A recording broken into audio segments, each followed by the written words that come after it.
Welcome back to the Marvel Movie Minute, a daily podcast in which we dig in deep to analyze the films of the Marvel Cinematic Universe 1 minute at a time. I'm Andy Nelson from thenextreel.com. And I'm Pete Wright, also from The Next Reel. We're looking at Jon Favreau's 2008 film Iron Man, back where it all began. On today's show, the minute starts with Tony and Pepper disagreeing about how their dancing looked to other people, and ends with Christine Everhart saying she's surprised to see Tony at the party. I need you to give me a little bit of a recap, Andy, because it's my understanding that you were not keen on some of Pepper's scripted elements immediately before this sequence, because we're picking this up with her like in process. She's in mid-sentence. She's right. She is in mid-sentence of this. They're having this little moment out under the stars together. And yes, it was a rather lengthy, just a bit that she was scripted. And I'm really glad that they opted to not go that route. Okay. I agree with that. And I actually think she did it. I think her discomfort is portrayed well in this minute. I think she's naturally like goofy, and she is great. I think Paltrow is great at this kind of moment in particular. This is such a fantastic like rom-com moment, you know? Like this is the awkward discomfort of the rom-com, and I adore it. It is a very cute moment. The way that she's reacting, the way that he's playing off of her, all of it works really nicely. And I like the moment as we get it here. I think that the scripted moment with her just kind of going on, and like the whole thing with the I never wanted a big wedding. And not like wedding. No, not like that. Yeah, I'm just saying, Yeah. What it reminds me of? It reminds me of Clark Griswold in the lingerie section of the mall in National Lampoon's. Hooter, hotter. That's what that whole scripted bit reminds me of. Maybe Chevy Chase could pull it off, but it wasn't good for this film. Not good for this film. Not good for this moment. It would have been a little much. Also, I think it's interesting, and this is certainly an interesting story point we have here. The story, as we see it in the film, is they have this moment, and then the music kicks in. It's just a little clip of Ramin Djawadi's music track, Extra Dry, Extra Olives, that starts to play here as this moment happens. And Pepper is drawn to Tony. He stops and he's drawn to her, although he doesn't move much. And she kind of leans in. She kind of puts her arm on him and pulls herself toward him like she's going to give him a kiss. Before the music fades out, she's pulled out of the moment. And that's when she asks for the drink. They never quite kiss. But in the script, after she's doing this whole long kind of ramble, it says he plants one on her. She gets quiet. They both do. Then, Tony, can I get you another glass of wine? Yeah, you think about this as a screenwriter, like what motivates you to make this change? For me, I think that I don't know if it came on set in conversations with the actors or what, but I feel that if Tony had given Pepper a kiss here, it would have felt like any of the other conquests that he's had throughout the story and previously to the story. We have a sense of who Tony is and how he is with women. And I think if he just planted one on her, it would have just felt like Pepper was the next conquest. Right. And I think it would have taken a lot out of their relationship. And that would have hurt. I think the fact that she's the one who kind of pulls in, he doesn't really even make a move. He just kind of stands there, obviously attracted to her still, but not like grabbing on and pulling himself forward. I think that allows the moment to be hers, and I think that gives us what we need to let it be an actual romantic attraction between the two of them. I think so too, and 2 points on that. First, the scene in the script continues right after the glass of wine. We get a callback to a reference to a cheeseburger, right? She says, "Give me the martini soon." He says, "Okay." He leaves, and then she calls him and says, "And Tony." He stops, and she continues, "I'm not a cheeseburger." He smiles. "No, you're not a cheeseburger." Then he goes. So this is a callback to another reference we have from earlier in the movie. But what we have with that callback is essentially using these lines to explain what them not kissing actually portrays through performance. And I think that's a much better choice, right? Them pulling away from the kiss draws out the potential of the relationship. And there's something in here that makes me think that better angels stepped in. Like even on set, I have this image of them saying, this is Iron Man and we may want to do more movies than this. And this may be a relationship that we should draw out and leave pending for dramatic purposes longer. And I think that's just a really smart choice, not to give us that resolution in Iron Man 1. That would feel like a waste. I think, absolutely. I think the way that they play the relationship, the way that they give her the authority. I mean, even in the script, he is the one who says, can I get you another glass of wine? Here, she's the one who says, I need a drink. And the way that all of that works, it gives so much more authority to her. And it makes this relationship so much stronger by having it coming from her in all of these moments. I think you're right. It's so much smarter that they went this way than the way that it was scripted. And you know what? The script, I really don't like the way it's written. He plants one on her. To your point about giving her agency, that is so gross and dated. And that he plants one on her and she gets quiet, which is he plants one on her to shut her up, right? Yeah. Like that's really what the beat is in the script. And I find that it's just gross. And I don't know, it's only been 10 years. Maybe I would have felt different 10 years ago. I don't know. Have we changed so much? It feels gross. It does. Something else that I think is worth thinking about. Pepper has been around Tony for quite a long time. And I find it really interesting that she actually is attracted to him and drawn to him, knowing all of his conquests. I don't know. I'm torn if it's something that I'm really struggling with or not, because I kind of find it gross. Like, he's the slut of the house, and but she's still drawn to him. And I'm like, really, Pepper? That's what you're going for?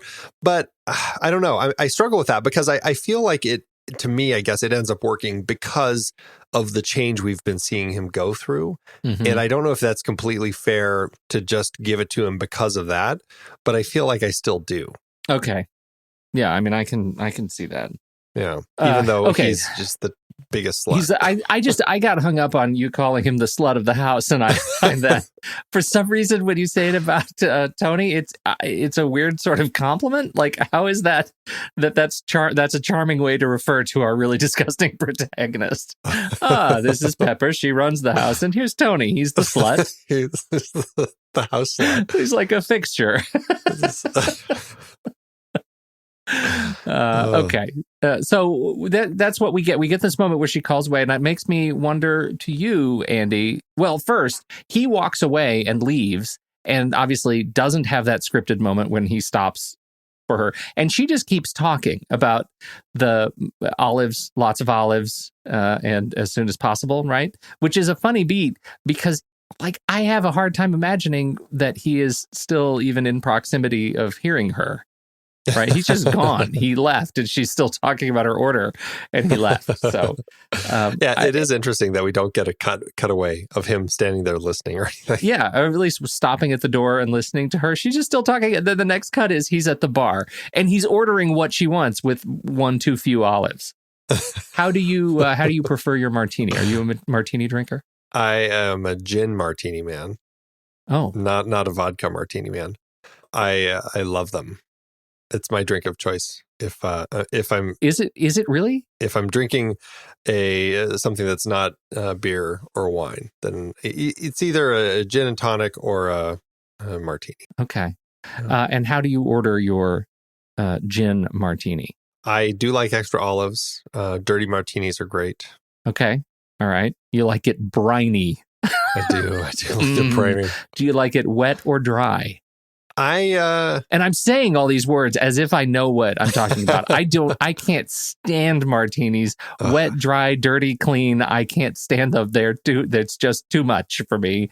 If a drink doesn't taste like straight up candy, I'm not into it. So I know. I know that's like, I need more. It's got to have like cherries in it, maybe an umbrella. And that's all me. So Yeah. dry you like or all wet. that foofy stuff. Yeah. And yeah. so you would prefer like a chocolate martini or like one of those martinis that has all that stuff. Or do you not even like that? You want to have like a Kahlua and cream. No, I'm going to tell you. I'll tell you what it is. I'm going to out myself for just terrible taste in drinks. I have, when I go out to a fancy place, I order an amaretto sour. Okay. I do. It's like a college drink, sure. It's a college drink. I never grew up. Jeez. I never grew up. And and so I'll do that. Or occasionally I might fancy lemon drop. I'm not afraid to say it. Wow.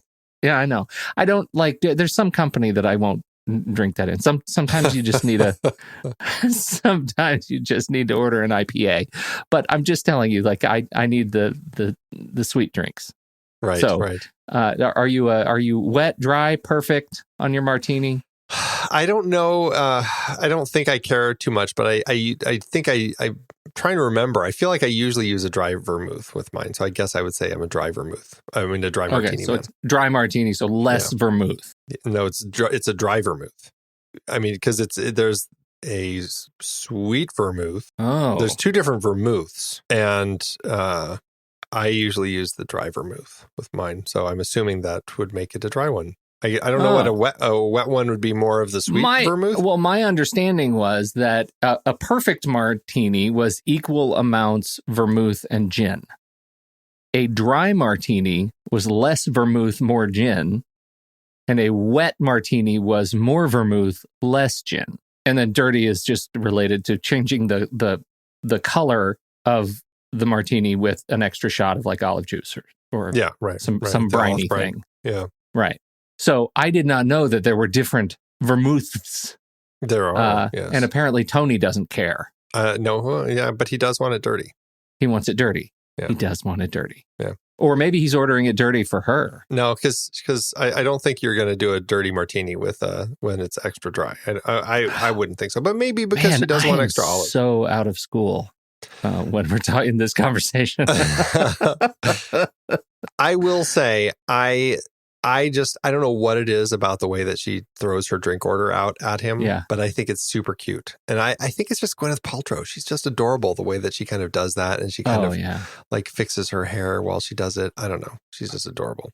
I know she hated this wig, but it doesn't even look like a wig to me. I think she looks great. It doesn't look like a wig at all. What is that all about? I didn't even know it was a wig. Did we talk about that before? I don't think so. Maybe.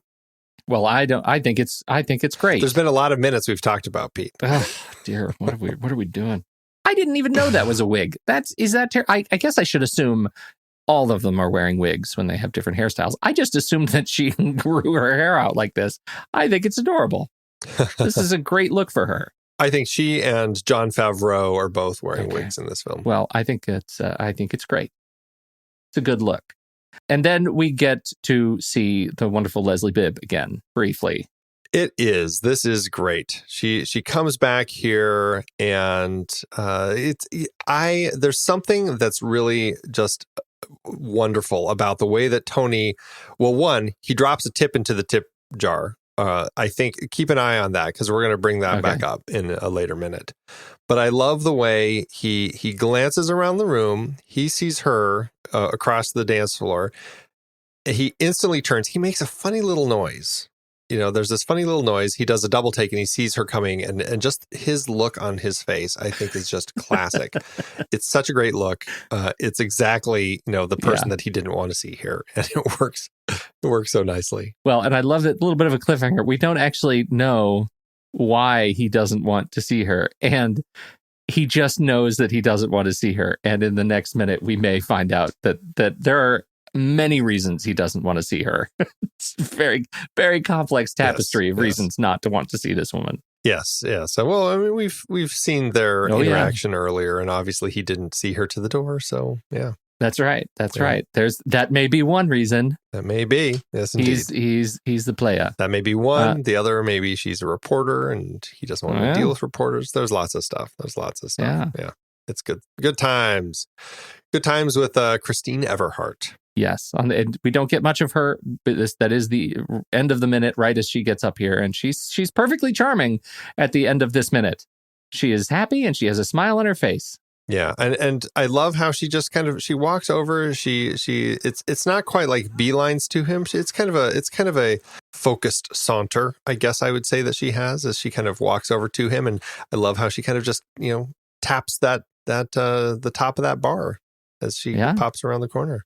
Owns it. Fancy meeting you here. Yeah, Mm-hmm. No, she's great. She's great. There is something I did want to talk about.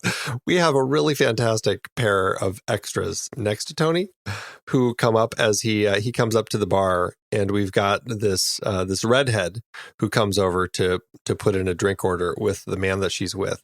She kind of glances over at Tony, and I love the look, kind of the smile that she gives to him. It's almost the like, I can't believe I'm acting and I'm this close to Robert Downey Jr. But I think it works because it also can be, I can't believe I'm in the same room as with Tony Stark. I know, it's perfect. Yeah, it works so nicely. But then she looks into the lens, and she does it like 3 times. She does it right after she looks at him, and then she does it in the middle of her order, and then she does it right toward the end. She glances at the lens one last time. Right at second 56. There's something really great about it too, because you sort of like it becomes headcanon that she is here. She sees Robert Downey Jr. She wants it, and then her excuse for acting the way she does is that she just really deeply wants to introduce the other man that she's with to this bartender. And they end up having a wildly sincere exchange behind Tony. They really need to get, I've been waiting to introduce you, bartender, to my man friend for a long time. This is going to be great. I think that's just awesome. Well, and what's great about that is that Walla ADR that we have. Yes. That if you turn it up and you really listen to it, it doesn't quite fit the lips, but it just is great. All right. How are you? And just, you can hear the person who's doing the Walla trying to like read the lips and go, okay, I think this is what I'll say. It just makes me laugh. But then how do you make that choice? Delight. Like, what is it? How am I possibly going to put a voice to this woman who has an unnatural affinity for a bartender? Just order the drink and move away from the bar. Maybe it's her brother. Yeah, maybe right. the bartender's her brother. That's right. No, that's good. Maybe how she got into the bar or into the party. Yeah. Right. She snuck in through the catering. Right. Oh, this is better. We've just improved the movie. You're welcome, Favreau. It's a wonderful little bit here. It just makes me laugh. Let's see. I don't know if I have anything else with this minute. We have more. I have some more Leslie Bibb stuff, but we're going to have more of her tomorrow. No, we got to save that for tomorrow's Bibb. Yeah, the Bibb minute. More Bibb. More Bibb. All right. Yes. Let's wrap it up. Well, thanks everybody for tuning in. That's it for today. Make sure you subscribe to the show for free at MarvelMovieMinute.com. Join us over in our Discord chat room and follow us on Facebook, Twitter, and Instagram at The Next Reel. And if you like what we do and you want to support us and get some cool stuff, become a patron over at patreon.com/thenextreel. Until next time, true believers.